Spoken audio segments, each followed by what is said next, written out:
done. Trouble of the world, Lord, trouble of the world, trouble, Lord, of the world, out sooner will be done. Trouble, Lord, of the world, I'm going to haunt the leaf with gold, no more. Quelques mots au départ sur Douglas Sirk, il est d'origine danoise.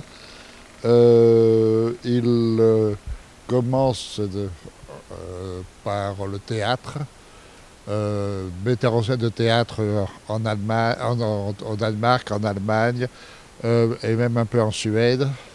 Ensuite passe au cinéma en Allemagne jusqu'en 1937, où il fait quelques films déjà connus à l'époque, et en 1937, donc 3 ans après l'arrivée d'Hitler ou 4 ans après, il part aux États-Unis où il s'installe, change un tout petit peu son nom en Douglas Sirk pour être quand même un peu américain, et là fait une carrière, on ne peut pas dire éblouissante, non, il se cantonne dans un studio qui est Universal International, un studio sans grande envergure, mais dans lequel il a toute liberté pour travailler.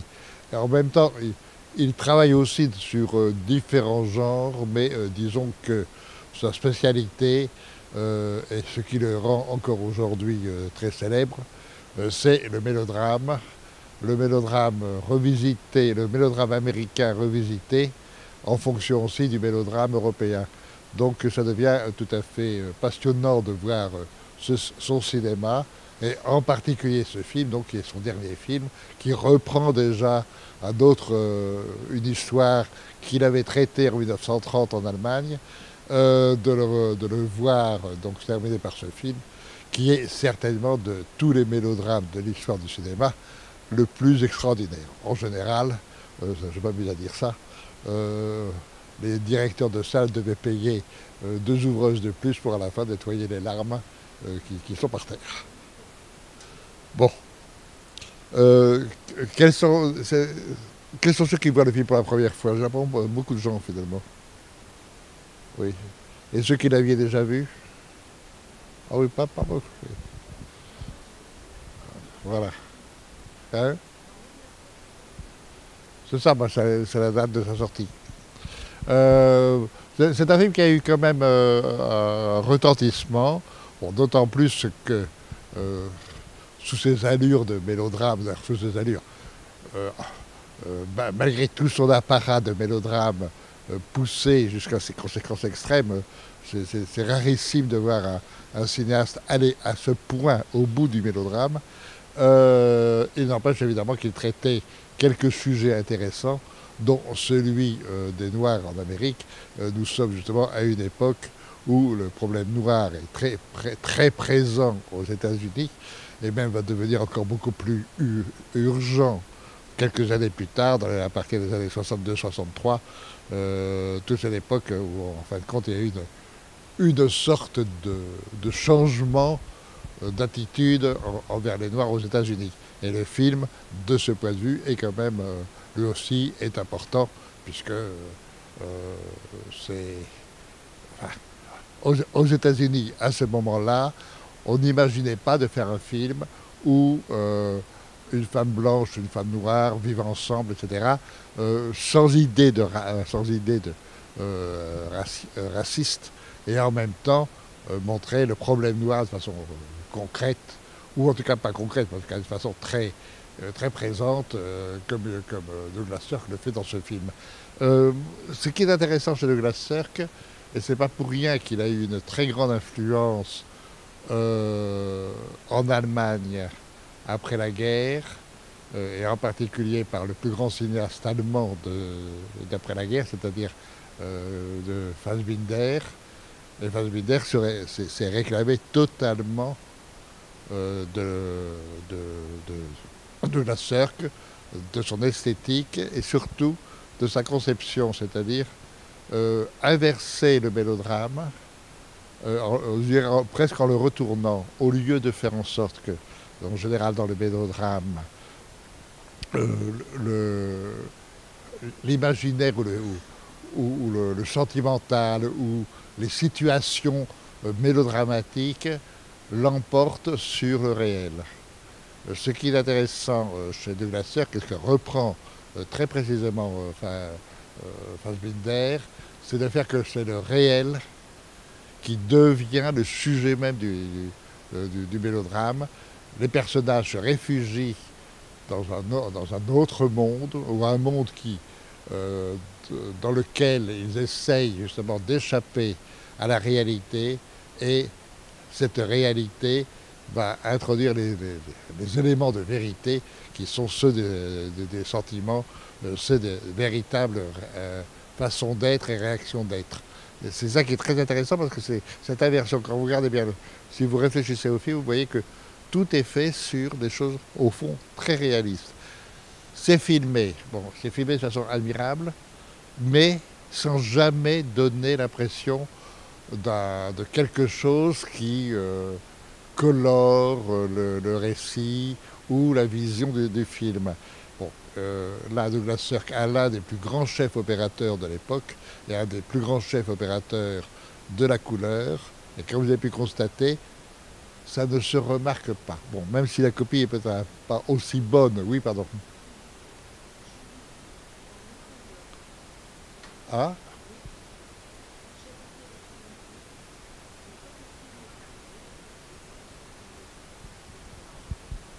ah bah oui, oui, ça. Alors ça c'est possible, mais parce que nous sommes à une époque où on est encore, la couleur est encore quelque chose d'assez rare. Bon, pas trop rare, malgré tout. Oui, mais c'est possible, c'est possible. Enfin, moi, je l'ai vu que je ne le connais qu'en couleur, mais enfin, il est possible qu'il soit passé en noir et blanc pour des raisons sûrement économiques. Euh, ça ne change pas grand-chose, on en paierait autant, mais simplement, la couleur apporte quelque chose qui est justement un surplus de réalisme, et non pas du tout une sorte, par exemple, j'adore, je crois que je ne sais pas si on l'a passé d'ailleurs, à Minelli. Minelli va au contraire transfiguré par la couleur. Là, on ne remarque pas les couleurs, et pourtant c'est extrêmement présent, comme toujours chez Douglas Sirk, mais ce n'est pas la chose évidente. Il faut que les couleurs servent l'idée de réalité. Puisque, je répète, tout le sujet, et ça pas seulement de ce film-là, mais tous les sujets de Douglas Sirk, c'est le rapport, quel est le rapport affectif que nous entretenons avec le réel. C'est-à-dire, en d'autres termes, comment nous vivons, ou comment nous essayons d'échapper au réel, en l'imaginant, le dorant, en lui prêtant toutes les possibilités, enfin, en le créant comme une sorte de rêve, et en même temps, le réel est toujours là pour nous rappeler sa vérité et sa présence. Et alors, si vous regardez bien tout le film, toutes les situations sont faites là-dessus. Il n'y a pas un personnage qui ne sera pas à un moment confronté à son rêve, et d'un seul coup, la violence ou le choc émotionnel du fait que ce rêve se révèle être faux par rapport à une autre vérité qui est celle qui existe. Tous les personnages sans exception. Jusqu'à la fin, le personnage de la petite fille qui, elle aussi, découvre qu'elle s'est rêvé la vie, elle s'est rêvé sa vie, elle s'est rêvé l'amour qu'elle a pour cet homme, etc. Bref, chacun cherche à échapper à ce qu'il est, et en même temps, sauf évidemment, et c'est là, et c'est bien pour ça que le film a une telle puissance lacrymale, sauf le personnage de la femme noire, qui, elle, veut accepter sa place, sa situation, sa nature, et c'est finalement elle qui va en souffrir le plus. Mais en même temps aussi, c'est elle qui est, à la fin du film, tout à fait une espèce d'épiphanie, avec ce chant sublime. Vous l'avez vu. Bien, il y a quand même d'autres choses à dire sur le film, mais j'aimerais peut-être vous entendre sur vos interventions. Peut-être que certains ont peut-être n'ont pas aimé le film justement à cause de son côté très mélodramatique, c'est possible. Il faut assumer le mélo. Hein. Mais il ne faut pas oublier que le mélo, c'est quand même un genre. Après tout, c'est une façon de travailler le drame ou travailler la tragédie. La comédie aussi, mais il y a quand même de l'humour, ou plutôt de l'ironie chez Douglas Sirk, mais dans ce film, ça se voit moins que dans d'autres films. Mais si vous voulez, à partir du moment où il travaille quand même le faux et le vrai, donc le réel et le rêve dans notre monde, d'une autre existence, obligatoirement il joue la comédie, puisque la comédie, le genre de la comédie, c'est travailler sur le mensonge. Donc tous les personnages sont en fait en mensonge. Donc on est quand même dans un univers qui touche, au point de vue genre, à la comédie, mais l'affect étant dominant, donc à ce moment-là, le côté comédie disparaît. Il n'empêche que si vous reprendriez vous-même le scénario et les situations, vous apercevrez qu'elles peuvent être traitées très facilement en comédie. Simplement, c'est le ton général qui l'emporte, et donc c'est le côté drame, mélodrame, qui va l'emporter. Et c'est très intéressant à regarder comme ça, parce que on s'aperçoit évidemment d'un cinéaste qui avait une très haute idée de son travail, et une très haute idée aussi de son discours. Il sait ce qu'il dit, et il sait que s'il fait un film comme ça, qui doit être évidemment un film totalement populaire, qui ne prétend pas donner des leçons, il n'empêche que ça doit être reçu par le public de façon que la leçon, il la reçoit de façon immédiate. C'est-à-dire que d'un seul coup, quand on voit le film, l'idée du racisme devient fausse et ensuite devient insupportable. Et ça, mais sans qu'il y ait la moindre volonté de vous faire un discours pour comprendre, etc. Non, regardez les choses et regardez les êtres, c'est tout. Et ça, c'est évidemment du grand art. Et je dis, même à Hollywood, je ne vois pas de cinéastes qui ont été aussi loin dans cette façon de traiter le mélodrame. Oui, pardon, vous voulez encore parler? Comment? Ah bon? Non, il n'y en a pas d'autre. Même si, par exemple, Minelli fait des magnifiques mélodrames, mais il ne les fait pas comme ça. Il ne les fait pas comme ça, du tout. Oui, pardon. Ça, vous savez, alors là, ça, c'est une autre question que vous posez. Le problème de la vie des films, j'entends la vie publique, la vie de spectacle, et des films, alors c'est un problème que se posent toutes les cinémathèques. Et en effet, pourquoi un film comme celui-ci ne ressort pas plus souvent? Oui. Comment? Bah, bien sûr.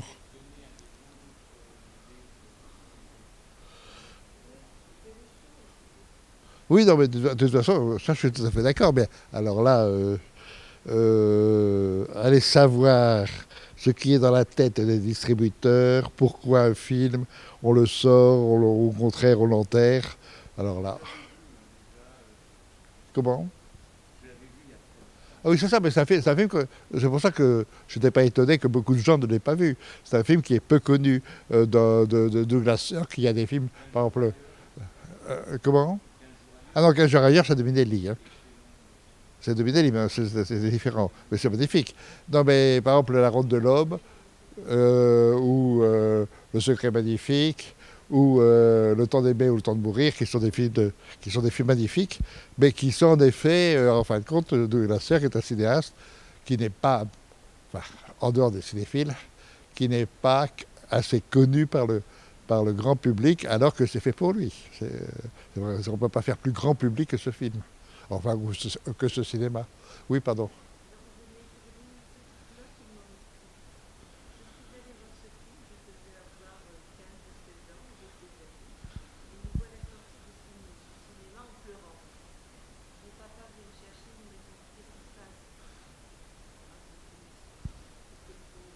Trop...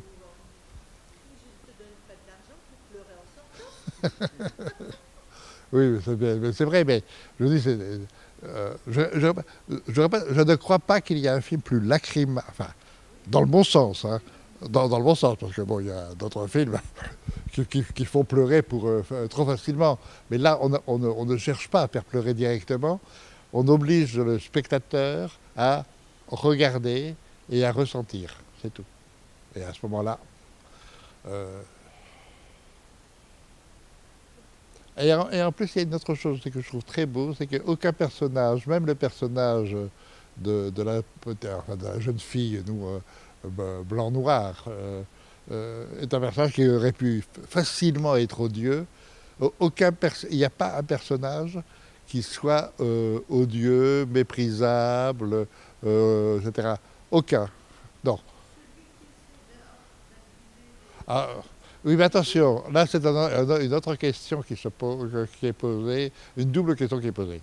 C'est-à-dire, euh, première question, comment faire en sorte que nous soyons, enfin, ce qui pourrait être justement un peu le ridicule du mélodrame, sur un niveau euh, de perfection, d'attitude dans la vie. Donc, ce personnage d'ambitieuse, etc., normalement, bon, on pourrait penser, et même on devrait penser, qu'elle accepterait certaines concessions. Bon, donc il faut que la scène existe. Mais en même temps, on va jouer de cette scène pour dire, ah non, attention, elle est au-dessus de ça. Elles sont au-dessus de ça n'est pas forcément une chose meilleure. La preuve, c'est que ça détruit tout. Mais en même temps, elle est au-dessus de ça. Elle sera une femme bien, qui réussira sa carrière. Bon, alors, en plus, par le hasard, etc., tout ce que l'on veut. Mais en même temps, aussi, ce qui est intéressant sur ce personnage de cette femme, enfin de cette héroïne, c'est la manière dont Douglas Sirk introduit la réflexion sur le théâtre ou sur le spectacle à l'intérieur du film, sur justement sur la représentation et au fond, reprenant alors à ce moment-là tout le sens même de son film, c'est-à-dire comment nous nous représentons nous-mêmes à nous-mêmes et comment nous réagissons par rapport à cette représentation. C'est-à-dire que le théâtre devient à ce moment-là l'idée même de la représentation de nos rêves, mais en même temps cette représentation est toujours travaillée sur une idée fausse. Et c'est pas pour rien que chaque fois qu'on la voit jouer, on lui fait remarquer bon, que alors, après on voit ses succès, mais on la voit à ce moment-là immobile, recevant les applaudissements. Mais quand on la voit répéter, on voit qu'elle répète toujours un peu faux. Et à la fin, sa fille lui dit arrête de jouer ta grande scène, etc. C'est-à-dire qu'il y a sur la notion même de représentation le travail, enfin le travail de Douglas Sirk, c'est penser au fait que, quoi que l'on fasse dans la vie, nous sommes tous en représentation. Et comment cette représentation, qu'est-ce qu'elle dit de nous, qu'est-ce qu'elle dit sur nous, etc. Et comment nous jouons nos rôles. D'autres cinéastes ont travaillé ça aussi, différemment. Je pense qu'il y a quelqu'un en France comme Jean Renoir qui travaille ça. Mais cette notion de représentation est d'autant plus intéressante au cinéma qu'on est dans la représentation, plus d'une certaine façon qu'au théâtre. Même si au théâtre, après tout quand on voit Hamlet, etc., on voit bien que la représentation dans la représentation, ça joue beaucoup. Mais au cinéma, cette idée que l'on est en principe censé représenter le réel, donc voir le monde tel qu'il est, et en fait qu'on ne peut pas échapper de toute façon à la représentation que l'on a de soi ou que l'on donne de soi aux autres. Et, donc et tout le film est fait sur cette idée-là, sur cette construction-là. Oui, d'autres réactions? Oui, pardon. À l'époque, il a été très bien reçu. Il a eu un gros succès public, quoi. Le public, je répète, a été content de son mélo, quoi. On peut pas aller plus loin. La fin du film, je répète, c'est impossible d'aller plus loin dans le mélo. Impossible. Vous êtes dans le maximum, là. Non, il était très très bien reçu, le film. Oui, d'autres réactions?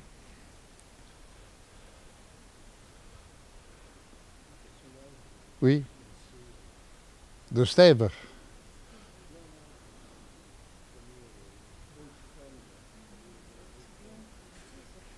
Non,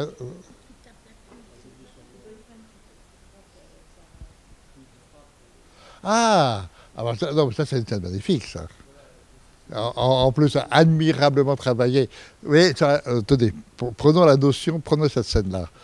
Donc, non, puis c'est pas ça. C'est que d'un seul coup, vous avez la monstration du racisme pur. C'est-à-dire, elle est noire, et comment, moi, blanc, j'ai pu être tombé amoureux d'une noire, même et qui m'a menti, puisqu'elle a l'apparence d'une blanche. Ce qui, entre parenthèses, ce sont quand même des cas qui existent. Hein.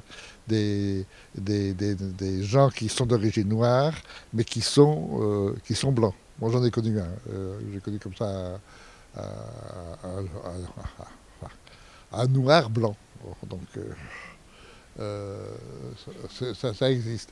Mais non, là, on a la scène profondément raciste et qui est magnifique au point de vue traitement visuel, puisque d'un seul coup, c'est nocturne, une vitrine, et dans le le miroir, le reflet dans le miroir, justement, dans la représentation, d'un seul coup, un dédoublement qui fait en sorte que la vision que l'on a de l'autre, qui est une vision raciste, à ce moment-là, devient flagrante et visualisée sur l'écran. Sans que ce soit démonstratif, comme une évidence. Et ce qu'il y a de terrible d'ailleurs, et c'est là où quand même le film est très fort, c'est que on comprend très bien. C'est ça qui est terrible, c'est que ce garçon, sa réaction, ben, on la comprend. C'est-à-dire, quand on est dans ce milieu noir, il ne faut pas oublier que quand même on n'est pas directement à New York, on est dans la campagne, enfin, dans l'Amérique profonde, et cette Amérique profonde est,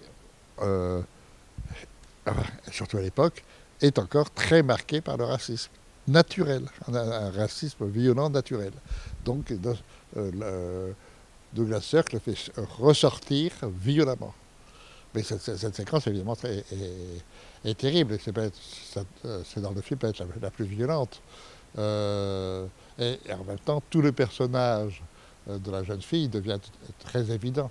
C'est-à-dire que c'est impossible d'être à ce point déchirée dans son être, puisqu'elle ne sait pas où elle est. Là encore, elle ne sait pas où et comment se représenter. Donc, elle veut se représenter en blanche, parce que c'est la seule façon de sortir d'une société. Et tout ça est admirablement travaillé, c'est-à-dire qu'à chaque fois, de façon très subtile, sans insister, Douglas Sirk nous montre qu'elle est au fond, une fois pour toutes, classée domestique parce que d'origine noire. Et tout le film est fait là-dessus. C'est naturellement. Personne n'y fait attention.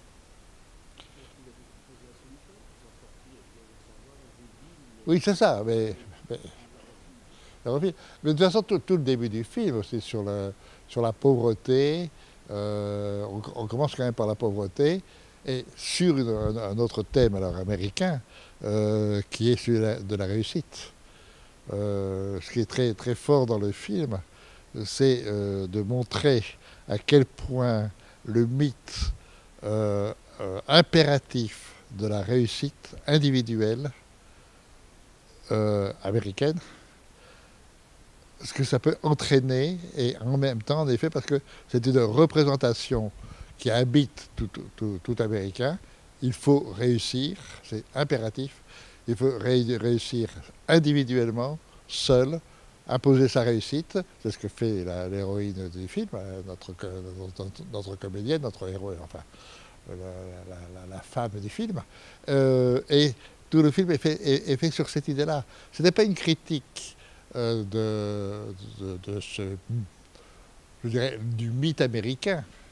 Il n'empêche que Douglas Sirk l'introduit dans son film de telle façon que tous les personnages, sans même s'en rendre compte, sont imprégnés de ce mythe de la réussite individuelle.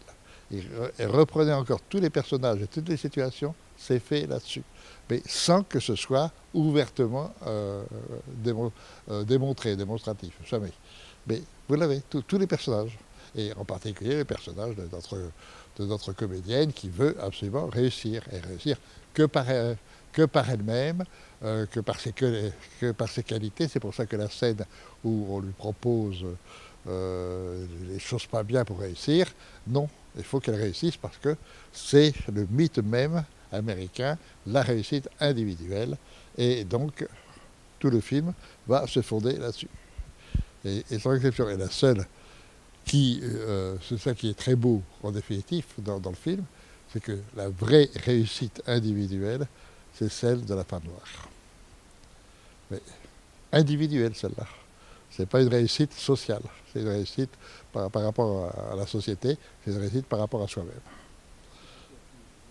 Comment? En même temps, oui, c'est vrai, il y a un côté féministe aussi. Bien sûr, bien sûr. Et c'est là où il y a le mélodrame. Si vous voulez, le mélodrame dans le sens de la structure dramatique. La structure dramatique, c'est qu'il n'y a pas de possibilité, au fond, d'évolution. La seule possibilité, c'est d'assumer d'assumer sa réalité, et tout est fait pour que vous ne l'assumiez pas. Que vous fuyiez vers une autre solution ou un autre regard que vous avez de vous-même, etc., et que vous voulez donner aux autres. C'est de ça dont il est question pendant tout le film. Alors, moi, ce que j'aime énormément dans cette attitude, c'est, je répète, le fait qu'il ne s'agit pas de donner une leçon, mais il s'agit quand même de faire comprendre émotionnellement, de faire comprendre la leçon émotionnellement. Vous la recevez. On ne reçoit pas, simplement on ressent les choses. Et je pense qu'en effet, c'est la force du film, quoi. Oui, pardon, je m'excuse.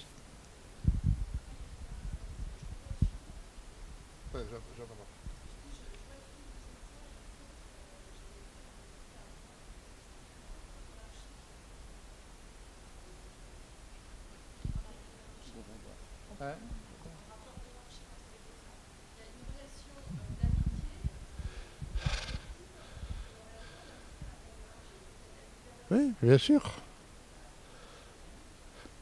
Non mais, non, ce qui est de...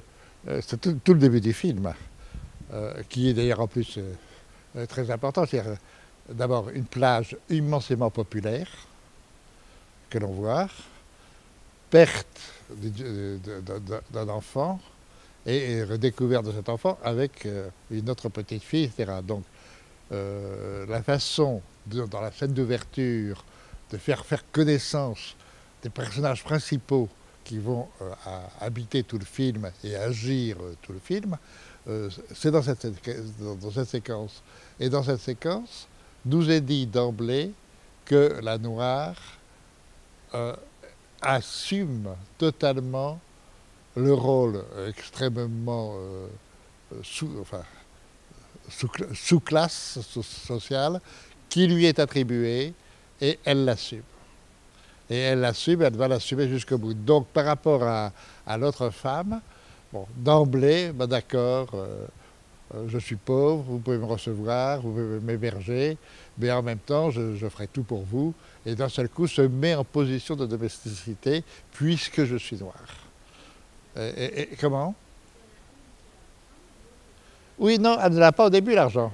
Non, non, pas au début. Au début, ils sont quasiment aussi fauchés l'un que l'autre.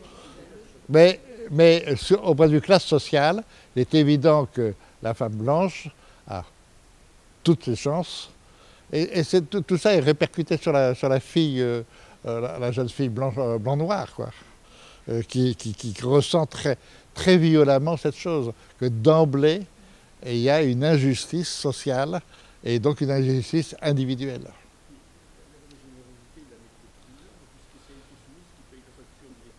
Oui, en plus, oui, c'est ça. En plus, la générosité. Enfin,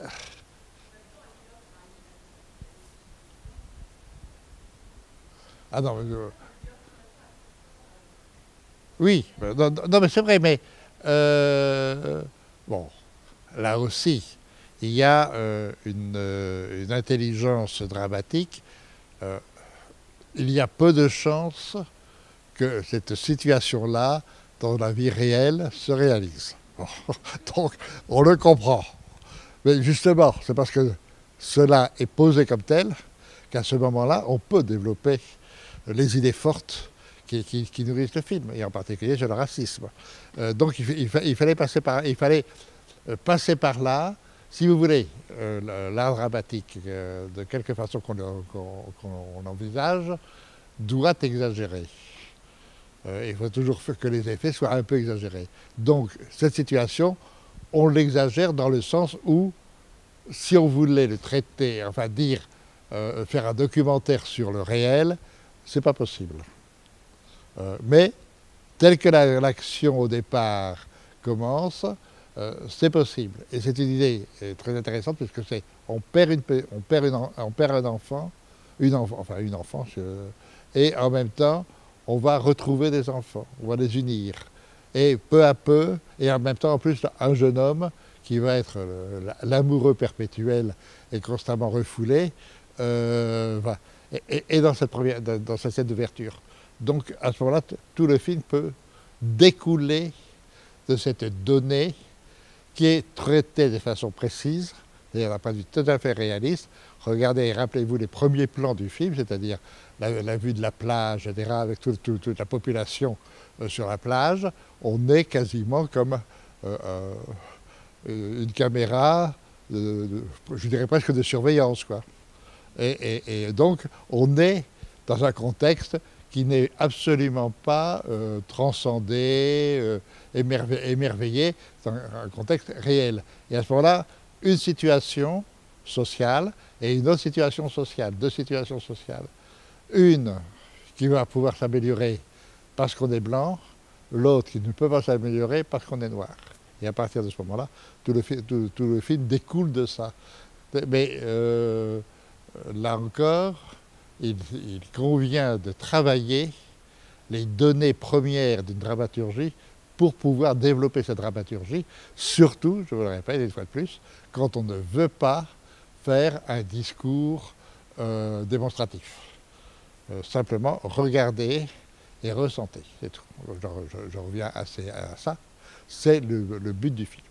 Et à la fin, évidemment, en revanche, ce qui est très beau, c'est l'idée de la fin de notre domestique, si on veut, noire, qui a quand même, elle aussi, aucune raison de ne pas vouloir les choses belles, et donc qui le fait à sa mort.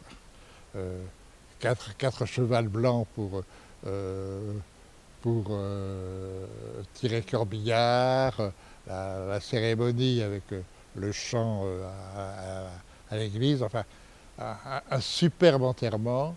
J'ai quand même existé et j'ai pu m'offrir quelque chose d'une beauté, mais pour ça il a fallu que je meure. Ce qui est évidemment quand même un peu violent malgré tout. De la beauté de la fin du film est vraiment très très belle. C'est une fin de film magnifique. Oui, pardon, attendez, j'entends.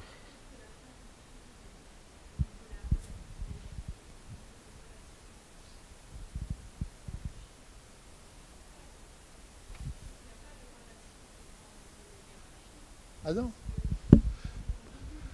Ah ben,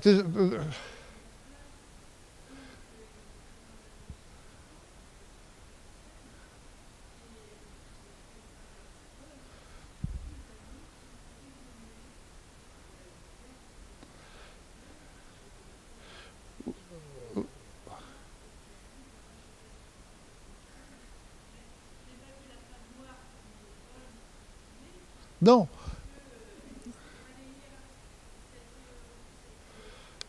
Je m'excuse. Mais en même temps, c'est pas tout à fait vrai ce que vous dites. Parce que notre cuisinière ou notre femme de ménage, etc., est toujours à la cuisine. Et sa fille le lui dit. Je ne veux pas servir, etc. C'est-à-dire, en d'autres termes, ou alors quand elle va servir, elle le fait dans le style Badania, avec le machin, etc. C'est-à-dire qu'à ce moment-là, une espèce d'affirmation ironique et évidemment très douloureuse par la même occasion de la souche noire qu'elle veut enfin, effacer. Oui.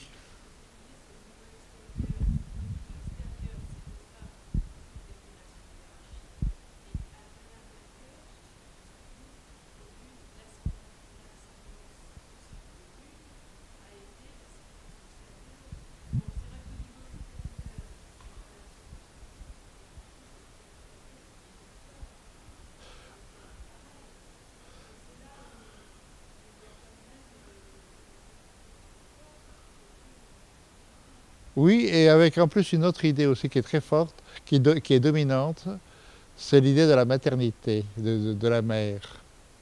Où est le maternel? Et le besoin du maternel. Et c'est évident que tout le personnage de notre héroïne blanche, c'est que elle est maternelle, elle aime, d'accord, sa fille, mais d'abord sa réussite, toujours. En revanche, l'autre femme, le maternel est là en permanence. Euh, et ça, c'est très beau parce que c'est redonner à la femme un rôle qui est peut-être un peu lourd à porter et quelquefois même tout à fait, je dirais, pas dangereux, mais déprimant, mais malgré tout redonner à la femme la puissance dans la société, par le fait même qu'on est profondément maternel, donc un amour qui pense aux autres, tout le temps. Oui,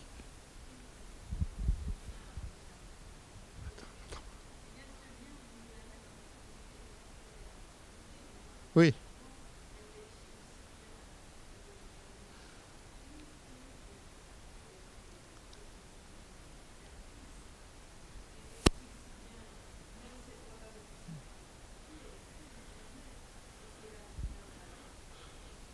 Non, mais c'est ça qui est.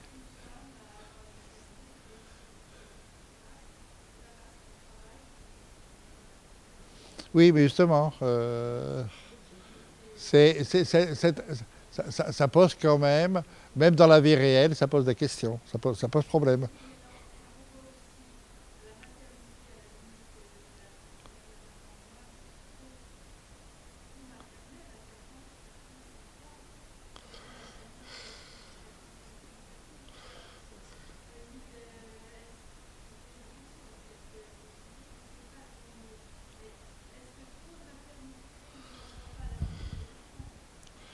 Ça, c'est la richesse de Douglas Sirk, dont s'inspire, je le répète pour ceux qui le connaissent, Fassbinder, c'est que rien n'est simple.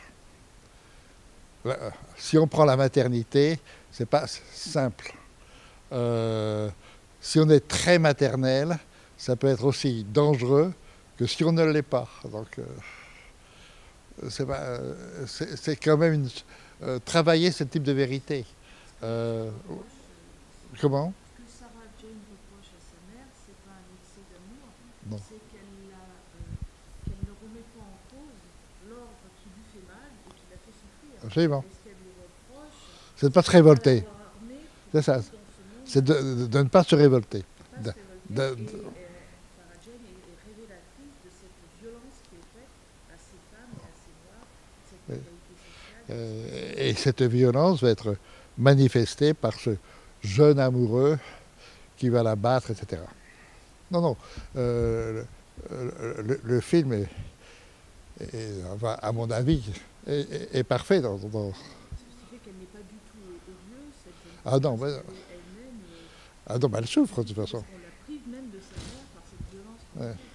Mais de toute façon, tous les personnages et les femmes elles-mêmes sont enfin, la mère avec sa fille, enfin justement la mère noire avec sa fille à la fin du film, ou aussi à la fin du film, la femme blanche avec sa fille. La même chose. Il y a d'un seul coup les rapports de la représentation. Je suis ta fille, je suis ta mère, et la complexité de ce type de rapport. Jamais rien n'est simple dans ces rapports affectifs. La mère noire dit tout de même au début que sa fille est née pour souffrir. Être noire, Non, elle le dit à la fin, elle le dit à la fin. même au début, non, Elle le dit au début, oui. elle le dit à la femme blanche, comment la consoler, comment dire à sa fille qu'elle est née pour souffrir. Oui, mais c'est ce qui est en même temps.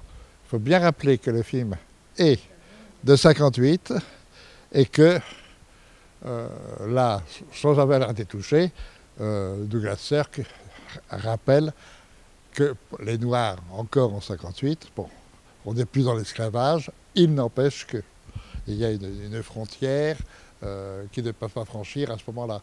Et le film le dit très, très clairement, en fait. On voit bien deux générations de noirs aussi, celle qui, comme la mère, accepte, enfin fait avec la discrimination raciale, et va trouver une sorte de rédemption parce qu'elle va avoir un rôle dans la communauté aussi, c'est important, la communauté religieuse, et puis la fille qui sera dans la révolte et qui sera autre chose ensuite. Oui, bah, elle qui va aller dans la religion des bars.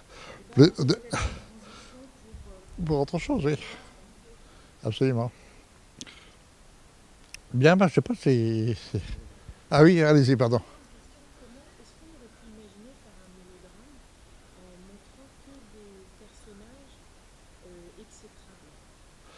exécrables? C'est très difficile à le faire. Parce que c'est rare d'avoir un film Où tout le monde est beau. où tout le monde a quand même une grandeur d'âme. C'est ça, bah, c'est ça qui est merveilleux. Non, mais, c'est rarissime et c'est extrêmement culotté parce que une partie du public peut dire c'est pas possible, les bons sens. Enfin, c'est-à-dire jouer sur ce que doit jouer le mélodrame, c'est-à-dire le bon sentiment. Et le bon sentiment, quand on le manipule à ce point, comme dans ce film, en effet, c'est quelque chose d'excessif et normalement, ça pourrait provoquer une réaction de rejet. La force de cette construction-là, et donc du filmage, c'est que non, ça fonctionne. Et que les bons sentiments sont là pour rappeler comment s'appelle, une société qui se rêve elle-même dans les bons sentiments. Avec évidemment, et ça c'est très net encore dans le film, un appoint religieux ou une religiosité qui est présente. C'est pas pour rien qu'à la fin du film, ça aurait pu être, je m'excuse de dire le mot, ça aurait pu être putain de travailler le grand chant mortuaire qui est magnifique de la noix qui chante. Mais en réalité, les bons sentiments, c'est c'est nécessaire, il n'empêche que c'est pas quand même sans danger. Donc, et c'est le sujet du film. En général, quand il y a un film comme ça, tout le monde prend parti pour les blancs ou pour les noirs. Et là, c'est Ah ben, c'est bien ce que je vous dis. au film qui est sorti, je crois, l'an dernier, qui s'appelle La couleur des sentiments. Ouais. Où là, les blanches étaient caricaturées comme étant toutes des femmes horribles, ne s'occupant pas de leurs enfants et autres, et les domestiques noirs étant des femmes formidables, etc. Et avec vraiment, enfin, tous les caractères sont très tranchés, comment dire, ou vraiment répugnants, ou les noirs qui ne sont que souffrance, et donc on a toujours la compassion pour eux. Et là, ce qui est formidable, c'est que quelque part, on n'a pas de compassion Non, parce qu'on se positionne, on ne peut pas se positionner pour non, mais en revanche, on assume l'idée des bons sentiments, même si on n'est pas tout à fait d'accord. Mais d'accord, c'est un peu comme c'est traité, si vous voulez, de la même façon qu'un conte de fées. Il y a une féerie. Et dans cette féerie, il y a des difficultés. Mais à la fin, et donc à la fin, c'est la résurrection ou en tout cas le retour au religieux qui permet non pas d'éveiller, mais d'imposer les bons sentiments. Et la fin du film, c'est ça. Enfin, la mauvaise fille, je dis mauvaise fille en rigolant, revient et vient. Enfin, c'est beau, ce moment où, où le policier veut l'empêcher, etc. Et elle vient et elle avoue ouvertement devant tout le monde son origine, etc. Oui, pardon. Bien, très bien. Il a eu du succès aux États-Unis, bon, justement parce que il n'y a pas eu dans le film l'idée qu'on va convaincre le public sur l'idée du racisme. On va pas lui faire un cours, etc. C'est sur ces sentiments, donc sur le côté lacrymal, que ça va se jouer. Et à partir de là, si à la fin du film, un bon spectateur bien raciste pleure à chaudes larmes, c'est que ça va. Et c'était le cas. C'est très fort comme idée. Et je répète, c'est pas pour rien que Fassbinder, qui est un cinéaste, je répète, quand même beaucoup plus, lui, directement contestataire, a pris a pris l'exemple vraiment chez Douglas-Sirk. Traitement du réel, traitement des sentiments, traitement du mélodramatique, du mélo, etc. Et bon, alors, bien sûr, avec quand même ensuite une autre façon d'envisager les choses. Douglas-Sirk, il est né en 97, 1800 évidemment. Fassbinder est né en 1945, donc au moment de la fin de la guerre. On n'a pas tout à fait le même point de vue, il s'est passé bien d'autres choses entre-temps. Donc, mais c'est quand même cette lignée-là. Comment envisager le traitement de l'idée de réalité et du faux dans le réel. Comment le réel est à la fois faux et vrai. Et c'est ça qui est passionnant. Pardon.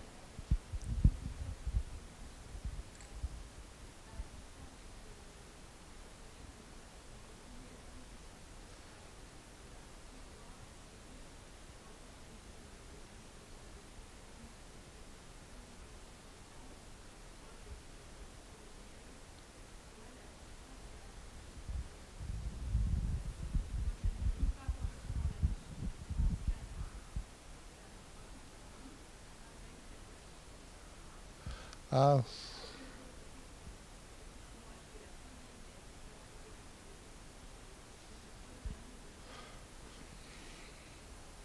Non, non. Essayez d'analyser très précisément comment vous avez reçu le film.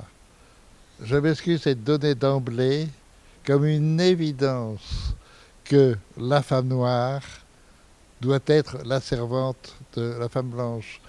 Vous ne pouvez même pas, tout simplement, alors là, revenons au réel, euh, même si, je répète, le film ne se veut pas directement réaliste, mais il n'empêche que, inversé, vous avez la même situation, mais la femme blanche n'a pas de travail, ne sait pas où se loger, et c'est la femme noire qui l'invite. Vous ne pouvez pas faire le film. À l'époque, en tout cas. Et même, je crains aujourd'hui. Non, non. Et donc, ce n'est pas les mêmes notions de souffrance. C'est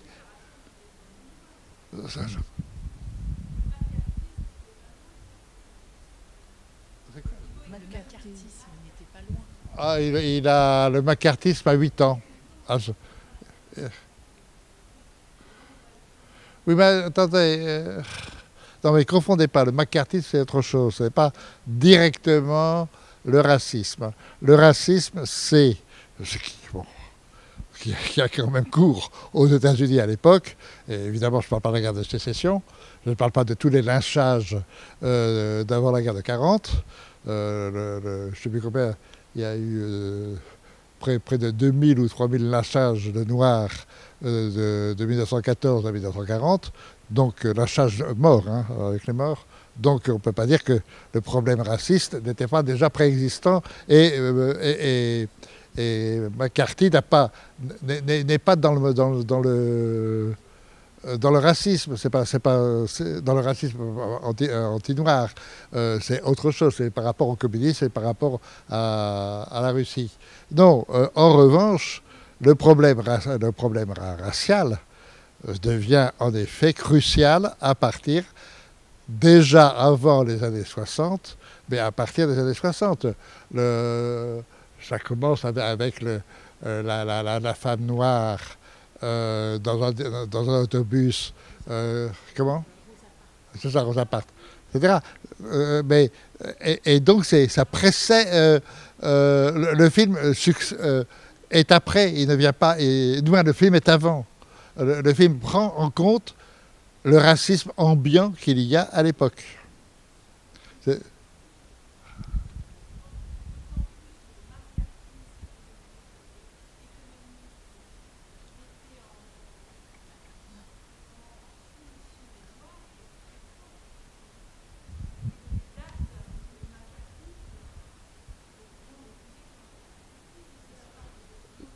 Non mais... Non mais...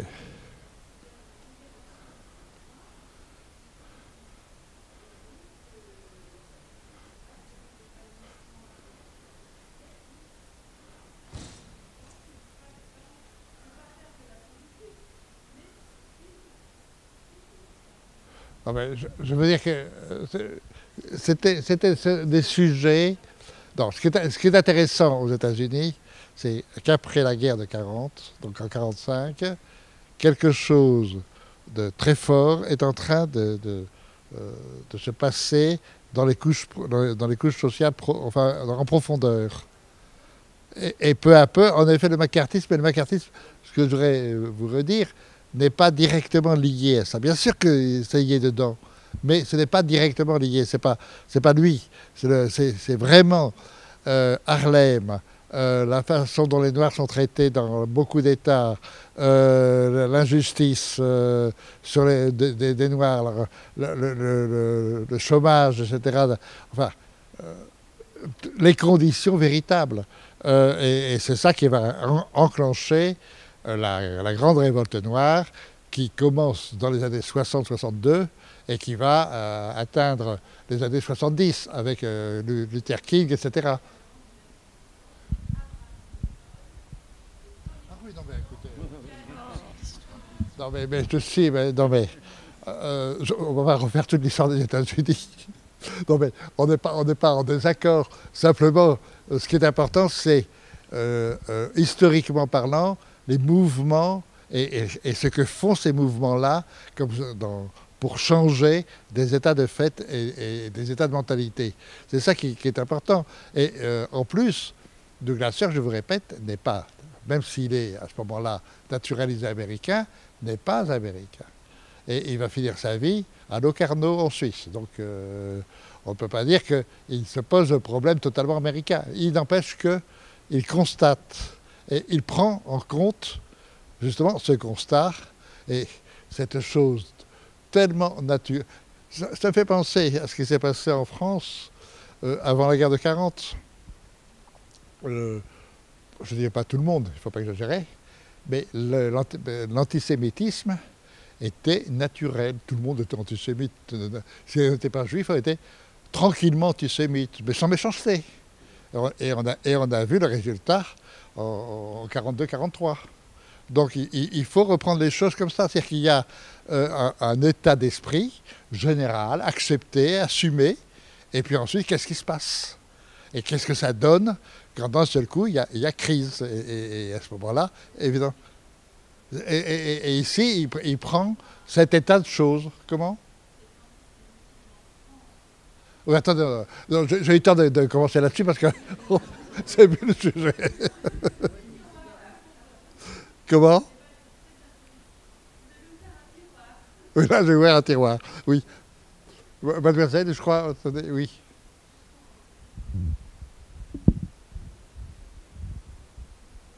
C'est quoi le truc?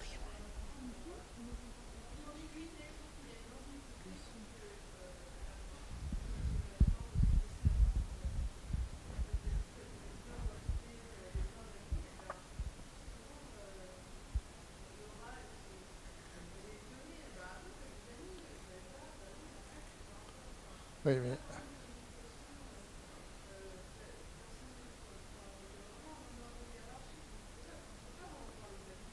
Dans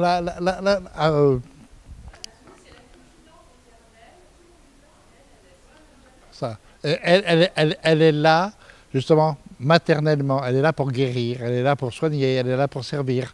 Elle est là pour que les autres soient tranquilles. Mais c'est tout. Bon, bah, je crois qu'on va s'arrêter là-dessus.